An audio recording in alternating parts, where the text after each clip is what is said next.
Jadi gini, ketika kita sedang belajar bahasa pemrograman baru, ataupun ketika kita sedang belajar sesuatu hal yang baru, entah ini bahasa pemrograman ataukah framework baru, maka kita harus memberikan porsi yang cukup kepada teori dan juga praktek. Kedua-duanya adalah hal yang sama pentingnya. Teori penting, kemudian praktek coding juga penting. Nah, berapa porsi yang harus kita berikan? Padahal ketika kita belajar teori dari sebuah bahasa pemrograman ataupun dari framework yang akan kita pelajari, maka kita akan mempunyai dasar dari apa yang kita kerjakan. Dan ketika kita praktek coding, maka kita akan menguatkan dari teori yang sudah kita dapatkan ketika kita belajar teori tadi. Nah, berapa porsi yang harus kita berikan antara belajar teori, kemudian praktek coding? Apakah 90-10? Apakah 10-90? Ataukah 50-50? Berapa? Porsi yang kita berikan berapa? Mari kita simak di video berikut ini. Fokus pertama adalah ketika kita sedang belajar yang namanya teori. Ketika kita belajar teori, maka kita berusaha menyerap tentang maksud dari sebuah bahasa pemrograman atau maksud dari sebuah framework yang akan kita pelajari tersebut. Misalnya kita akan belajar sebuah bahasa pemrograman baru, anggap saja di sana adalah Golang, maka kita bisa mengetahui terlebih dahulu atau kita berusaha mencari tahu mengapa Golang tersebut ada. Tentang apa itu Golang. Kemudian kalau misalnya itu sudah kita dapatkan, bisa kita tambahkan lagi dengan mencoba mencari tahu mengapa orang-orang suka dengan yang namanya Golang. Kalau misalnya kita sudah mendapatkan tentang ide dari Golang tersebut, baru kita beranjak kepada fitur-fitur apa yang dimiliki oleh Golang. Misalnya dia punya fitur konkurensi dan sebagainya. Nah, dengan mengetahui fitur-fitur yang dimiliki oleh sebuah bahasa pemrograman ataupun dari fitur-fitur yang dimiliki oleh sebuah framework, maka mungkin kita bisa menambah lagi minat kita tentang belajar bahasa pemrograman tadi. Dan tentu saja kalau kita sudah punya tambahan minat ketika kita akan belajar bahasa pemrograman, maka semangat kita untuk bisa deep lagi atau mengetahui lebih dalam lagi itu akan semakin bagus. Setelah kita mengetahui ide dari sebuah framework atau dari bahasa pemrograman yang akan kita pelajari, maka selanjutnya yang kita lakukan adalah perbanyak praktek terhadap bahasa pemrograman ataupun terhadap framework tersebut. Kita mulai dengan mengikuti tutorial-tutorial yang sudah ada. Dengan kita mengikuti tutorial-tutorial yang sudah ada, kita mempraktekkan dari teori yang sudah kita dapatkan tadi, dari sintak-sintak yang diberikan dalam teori tadi. Saran saya adalah ketika kita sedang mulai belajar bahasa pemrograman baru, atau ketika kita sedang belajar untuk framework baru, coba cari tutorial yang terkait dengan membangun project. Entah seberapa sederhana projectnya, silahkan dicari untuk tutorialnya terkait dengan membuat project sampai dengan jadi. Mulai dari awal sampai dengan jadi. Dengan kita belajar untuk membuat project sampai dengan jadi, maka kita akan berusaha menyusun dari sintak-sintak yang sudah kita pelajari di bagian teori tadi menjadi sebuah produk jadi. Nah, anggap saja sintak di sini seperti layaknya kata-kata. Nah, kata-kata kita perlu susun dia menjadi kalimat. Dengan menyusun dia menjadi sebuah kalimat, maka kita bisa memerintahkan mesin atau kita bisa memerintahkan sebuah bahasa pemrograman untuk bisa mengetahui apa maksud kita. Nah, maksud kita di sana adalah dengan membuat produk jadi tadi. Sehingga silahkan diikuti untuk sebuah tutorial, cari dulu tutorialnya di internet, kemudian diikuti dari awal sampai dengan akhir, sampai dengan produknya jadi. Entah seberapa sederhana dari projectnya, pastikan teman-teman bisa memilih untuk projectnya dari awal sampai dengan jadi. Kita sudah mengikuti dari tutorial yang kita pilih dalam membuat project, entah projectnya sederhana atau projectnya yang lebih panjang. Ya, yang jelas kita sudah membuat project dari awal sampai dengan akhir. Lanjut berikutnya, yang perlu kita lakukan adalah mengembangkan dari project jadi yang sudah kita pilih tadi. Entah kita tambahkan fitur apa, yang penting dari hasil jadi kita perlu menambahkan fitur baru. Nah, fitur barunya silahkan dipilih dan coba dicari idenya.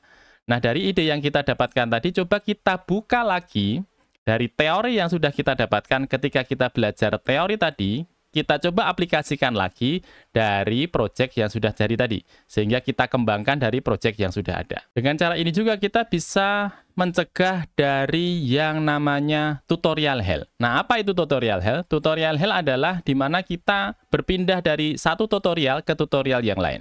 Kita berpindah dari mengikuti satu tutorial ke tutorial yang lain. Kita merasa bahwa diri kita sudah advance pada sesuatu, padahal sebenarnya kita hanya mengikuti tutorial-tutorial yang sudah ada. Tetapi kita belum mengetahui dan juga belum paham secara lebih dalam tentang sebuah bahasa pemrograman, karena yang kita lakukan adalah hanya mengikuti tutorial-tutorial saja. Nah, dengan kita mencoba mengembangkan dari project jadi yang sudah kita dapatkan tadi, maka kita akan menambah kemampuan yang kita miliki tentang sebuah bahasa pemrograman, tentang sebuah framework yang akan kita kuasai tadi. Kalau kita asumsikan bahwa kemampuan kita memahami dari sebuah bahasa pemrograman atau sebuah framework itu disebut dengan otot, ya, dalam tanda petik otot misalnya, maka teori yang kita pelajari ketika kita mempelajari bahasa pemrograman atau dari sebuah framework, maka otot di sana belum terbentuk.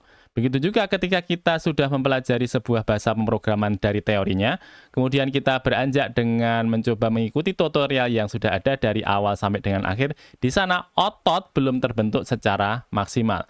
Tetapi nanti kalau misalnya kita sudah mulai mengembangkan dari produk jadi yang sudah kita dapatkan, dan kita coba menambahkan fiturnya, dan di saat kita mencoba menambahkan fitur, dan kita mulai pusing, dan kita mulai bingung, dan coba kita kembali dari tutorial yang sudah kita dapatkan dengan membuka teori-teorinya, kemudian mencari bagaimana solusinya, pada saat itulah otot kita mulai terbentuk di sana. Asumsikan saja misalnya ketika kita sedang belajar membentuk badan kita, begitu ya. Katanya kalau misalnya kita akan membentuk otot kita, ketika badan ini sudah mulai mendapatkan stres yang tinggi, mendapatkan tekanan yang tinggi, maka badan akan berusaha menyesuaikan.